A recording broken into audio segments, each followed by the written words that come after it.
Pariwisata adalah wajah budaya, penggerak ekonomi sekaligus kebanggaan suatu daerah. Itulah keyakinan yang terus dipegang oleh Rahmat Gobel dalam menjalankan program kerjanya di Gorontalo. Sebagai putra daerah, Gobel percaya bahwa tanah Hulondalo menyimpan pesona yang tak kalah indah dari destinasi kelas dunia dan hanya perlu disentuh dengan visi, kerja nyata, serta sentuhan kreatif. Satu persatu ikon wisata Gorontalo mulai dibangun, dari Toro Siaje, Kabupaten Pohuwato, kampung laut suku Bajo yang unik dan syarat budaya, hingga pantai Tamendau di kota Gorontalo yang kini menjadi destinasi wisata kuliner paling hektik bagi Gen Z.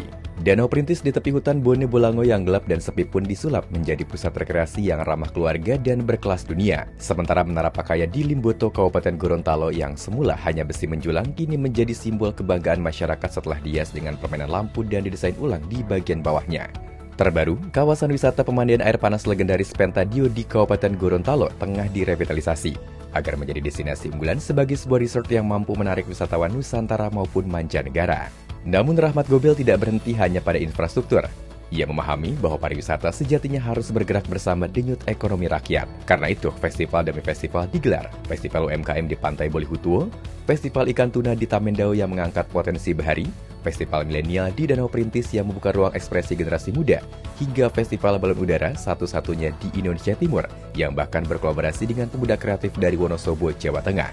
Semua ini bukan sekedar pesta dan memberikan hiburan, melainkan strategi untuk menghidupkan UMKM, membuka peluang kerja, dan memperkenalkan Gorontalo ke mata dunia. Dari laut ke danau, dari kampung laut hingga resort, dari UMKM hingga pemuda kreatif, semua bergerak dalam satu semangat, menjadikan Gorontalo bukan hanya tempat singgah, melainkan tujuan wisata yang memikat hati. Sebelum disentuh Rahmat Gobel, Danau Perintis hanyalah tempat sepi dan jika malam gelap gulita.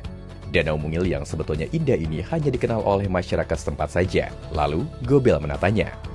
Danau dibersihkan dari gulma, sampah, dan rumput yang mengapung. Ia menghiasnya dengan lampu warna-warni dan menciptakan lanskap yang menarik. Ia memesan perahu berdesain kapal VOC dari bahan tembaga dengan panjang 8 meter dan lebar 14 meter. Ia juga menyediakan booth berdesain Eropa dan wahana permainan.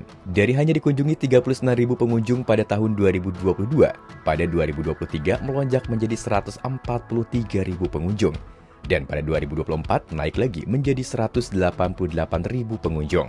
Tak hanya menghasilkan PAD bagi pemerintah daerah, tapi juga menghidupkan UMKM bagi masyarakat sekitar. Hal serupa juga terjadi di Tamendau dan Menara Pakaya.